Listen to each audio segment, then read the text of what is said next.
Bismillahirrahmanirrahim. Assalamualaikum warahmatullahi wabarakatuh. Alhamdulillah wassalatu wassalamu ala Rasulillah Muhammad ibn Abdullah wa ala alihi wa sahbihi wa mawala amma ba'd. Yang sama-sama kita hormati dan kita muliakan guru kita bersama, pimpinan Yayasan Ar-Rahmah, Ibunda tercinta Al-Mukarramah, Ibu Ustazah Dr. Handa Hajah Kamtina. Kita doakan wal Islam wa taufiq lima tuhibbu wa tarda rabbi wa rabbukallah. Itu ketika Nabi sudah melihat hilal, kalau kita sudah diumumkan untuk menyambut bulan suci Ramadan, artinya 1 Ramadan, maka sangat dianjurkan berdoa yang kayak tadi. Karena kata Nabi SAW, siapa orang man adraka sunati, siapa yang sekarang udah banyak tinggal sunnahku, kemudian dia membaca ini, insya Allah akan diberikan kebaikan, dicatat pahalanya mendapatkan 100 pahala orang yang mati syahid. Selanjutnya, cara menyambut Ramadan yang kedua adalah dengan cara bersyukur. Artinya kita bersyukur sudah dipertemukan kita di bulan Ramadan dalam keadaan sehat, baik jasmani maupun rohani. Karena sehat itu mahal, Bu. Ya, makanya kita bersyukur sama Allah, ya, kita udah dikasih nikmat sehat walafiat oleh Allah. Semoga insya Allah nikmat yang sehat walafiat Allah berikan pada kita ini adalah kita berharap tambah semangat kita buat ibadah. Artinya Ramadan ini kita anggap sebagai Ramadan yang terakhir buat kita.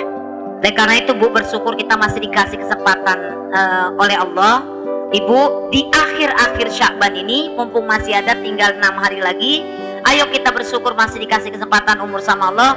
Bersyukur kita di kesempatan akhir Sya'ban ini. Mari kita semuanya mabok. Mabok apa? Mabok baca Quran, mabok sedekah, mabok silaturahmi. Ibu sekalian, insya Allah keuntungan buat kita semuanya. Yang ketiga, cara kita menyambut bulan suci Ramadan itu, cara Nabi adalah dengan cara gembira. Kan udah jelas, man fariha bidukhuli Ramadan haramallahu jasadahu 'ala niran. Ya, kata Nabi, ya ayyuhan nas qad azullukum alaikum ya syahrul azim syahrul mubarak fihi lailatun khairum min alfi syahr wa siyamuhu fariidah. Kata Nabi sallam, hai manusia, telah datang kepada kalian 1 bulan di mana bulan tersebut adalah bulan yang penuh dengan berkah, bulan yang penuh keagungan, di dalamnya ada yang namanya dengan malam Lailatul Qadar. Ketika Sayyidah Aisyah bertanya kepada Rasulullah SAW, ya Rasulullah, Ibu, idza kana awwal lailatan min Ramadan yanzurullah bi'aini rahmah, apabila malam pertama ini kan wasiat ummati khamsatul asya, kata Nabi SAW, ada 5 yang diberikan kepada umat Nabi Muhammad. Salah satunya idza kana awwal lailatan min Ramadan, apabila malam pertama di bulan Ramadan, Allah Subhanahu wa taala memandang umatnya Nabi Muhammad SAW dengan pandangan rahmatnya. Siapa yang dipandang rahmat oleh Allah, maka kata Nabi SAW, siap-siap Ibu, la yu'adzibu fi abadan, tidak akan mendapatkan siksaan untuk selama-lamanya. Oleh karena itu, di awal Ramadan ini tadi udah dibahas oleh guru-guru kita semuanya, semangat kita beribadah. Usahakan pada malam pertama di bulan Ramadan, Nabi berpesan setelah Ibu sholat isya, sholat tarawih, jangan tidur dulu. Ibu kalau bisa baca surat Al-Fat, karena siapa orang dia dapat rahmatnya Allah, dikasih sayangnya Allah. Siapa orang yang pada malam pertama membaca surat Al-Fat, maka kata Nabi kita Muhammad, dia akan mendapatkan sepanjang setahun penjagaan dari Allah Subhanahu wa taala. Jadi jangan sampai enggak dibaca surat Al-Fatnya, Ibu. Kalau bisa malam pertama bulan Ramadan, Ibu jangan ngenes sama ikatan cinta itu yang ada si Andin itu, sampai baper itu, nangis pada, ya udah itu tinggalin dulu, itu nggak nyelamatin kita ya, Bu. Ayo kita terus ambil pandangan rahmatnya oleh Allah Subhanahu wa taala. Jadi seperti itu. Nah, Ibu, di situ juga kalau bisa setiap Ibu tahajud malam pertama di bulan Ramadan itu jangan kita tinggalkan. Di antaranya kita ngapa-ngapain aja nih sebelum nunggu waktu berbuka. Ibu ngapain? Ada arbaul khisal turdana rabbakum, ya, ada 4 macam. Kamu akan mendapatkan ridho dari Tuhanmu, dan juga kamu akan dapatkan, jangan pernah Ibu tinggalkan. Karena doa orang yang puasa nggak ditolak sama Allah, kita jangan tinggalkan baca asyhadu alla ilaha illallah astaghfirullah nas'alukal jannah wa na'udzubika min sakhatika wan nar Allahumma innaka afuwun tuhibbul afwa fa'fu anni, ya. Jadi itu jangan sampai ibu tinggalkan. Nah, terus kalau bisa untuk tahajud pada malam 1 Ramadan, ibu sesuai dengan Sayyidah Aisyah bertanya kepada Rasulullah, "Madza aqulu idza adrata lailatul qadar ya Rasulullah?" Apa yang harus saya ucapkan? Kalau bisa malam pertama di bulan Ramadan tuh ibu jangan tinggalkan, yaitu setiap tahajud ibu baca, "Allahumma innaka afuwun tuhibbul afwa fa'fu anni." Jadi kita harus gembira, kita semangat karena banyak hadiah-hadiah yang berlipat ganda yang Allah berikan kepada kita semuanya. Kita mengerjakan yang sunat tatawuan akan menjadi pahala yang wajib. Kaman adda faridah, siapa yang mengerjakan yang wajib sabaqina akan mendapatkan 70 kali lipat. Biasanya qobliyah zuhurnya 2, insyaallah di Ramadan kita kerjain 4, ba'diyahnya 4. Kata Nabi, "Man shalla arba'an qabla zuhri wa arba'an ba'da zuhri, haramallahu jasadahu 'ala niran." Siapa yang mengerjakan 4 rakaat qobliyahnya zuhur 4, ba'diyahnya zuhur 4, haram jasadnya dimakan disentuh oleh api neraka. Ya insyaallah semoga semangat giat dalam kita beribadah, kita gembira. Kemudian ibu sekalian, niat bertekad, niat baik dengan cara bertekad membuat program agar memperoleh kebaikan yang banyak di bulan Ramadan. Perbanyak sedekah, ya manfaat rasaim. Siapa yang memberikan berbuka orang yang puasa, kata Nabi SAW, maka magfiratan lidzunubihi, akan mengampunkan dosa-dosanya, kemudian juga akan menjauhkan dirinya yatku minan nar, dari api neraka. Dan siapa yang memberikan orang yang berbuka puasa, maka dia akan mendapatkan pahala yang sama, layan kusu min ajri syai'an, tidak dikurangi sama sekali. Satu ketika seorang sahabat tanya sama Rasulullah, ya Rasulullah, wahai Rasulullah, kulna, kami ini tidak semua tajidu ayub tirasaim, kami tidak semua bisa memberikan orang yang berbuka puasa. Kata Nabi apa? Walau bisyurbatil ma, walaupun seteguk air putih, atau dengan bisamro, atau dengan 1 butir kurma, au mizgatil laban, ataupun hanya dengan seteguk susu, ya. Insyaallah moga ada rezekinya. Ada saudara datang ke rumah ibu main, begitu dia pulang sore jangan didiemin gitu aja, ibu bekelin, kasih air putih kayak 2, kasih lontong kayak 2, gitu kan ya. Kalau kasih lontong 2, begitu maghrib di jalan dia makan, ibu akan mendapatkan pahala yang sama, tidak dikurangi sama sekali. Semoga semua rezekinya diberikan keberkahan oleh Allah Subhanahu wa taala. Dan selanjutnya adalah cara yang kelima dalam kita untuk menyambut Ramadan ini adalah Rasul sallallahu alaihi wasallam membekali beliau dengan ilmu.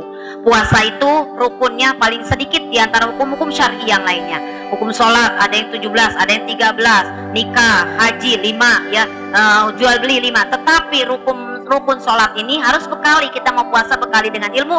Rukun puasa hanya 2. Yang pertama adalah niat. Ibu, karena ini puasanya yang wajib, saya sarankan habis sholat isya kalau bisa niatnya 2. Yang pertama pakai bahasa Indonesia aja, saya niat puasa Ramadan 1 bulan penuh karena Allah. Yang kedua, saya niat puasa Ramadan esok hari, ya karena Allah. Andaikan maaf di hari ke-15 ibu habis bikin kue genit, ketiduran, kue kembang goyang, ya, kue genit, ketiduran ibu, ya, andaikan ibu nggak niat, artinya kalau ibu kesiangan udah niat, insya Allah puasanya sah. Manam yusbitun niat fala tasihu siyama, yang berpuasa wajib kalau niatnya dari tidak malam hari maka tidak sah puasanya. Yang kedua, rukun puasa adalah rukun ini yang mengesahkan amal kita, adalah rukun yang kedua adalah menahan diri dari segala sesuatu yang membatalkan puasa dari terbit fajar hingga terbenam matahari. Dan selanjutnya yang terakhir ibu sekalian, berbekalkan ilmu. Syarat puasa itu ada 2, ada syarat wajib, ada syarat sah. Harus paham nih, apa itu syarat wajib? Syarat wajib ada 4. Yang pertama adalah Islam. Orang Islam ini wajib puasa.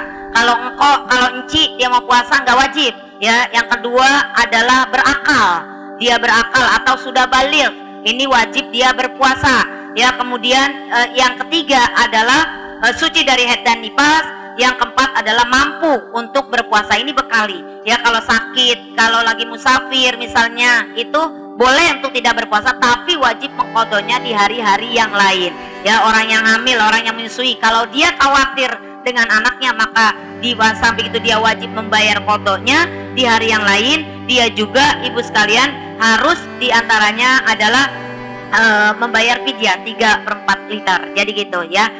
Ini seperti itu. Ada juga yang tidak puasa tapi wajib bayar fidyah. Ada dua. Yang pertama adalah orang yang tua, yang sudah pikun itu hanya wajib bayar fidyah saja, dan orang yang sakit yang tidak ada harapan untuk sembuh. Dan kemudian ada syarat sah puasa. Yang pertama adalah Islam, yang kedua tamyiz. Tamyiz itu sudah bisa membedakan mana yang baik mana yang buruk. Ibu, maaf, anak 6 tahun ketika dia puasa, puasanya sah. Cuman nih, pelajari nih buat orang tua, tetapi tidak wajib. Bu, saya punya jamaah dari Sukabumi. Kemudian dia ini kan ada tetangganya pengen punya anak. Alhamdulillah tuh bertahun-tahun Allah karuniakan dapat anak 1 perempuan.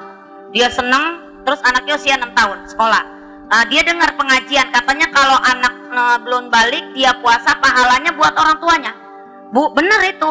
Artinya anaknya diajarkan puasa. Nih anak udah anak kepengen lagi, Bu, satu-satunya, cantik anaknya. Terus akhirnya dia puasa.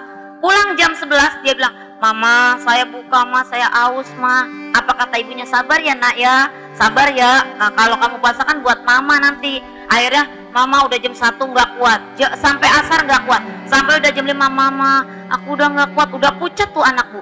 Begitu maghrib dibangunkan, "Nak, maghrib, Nak.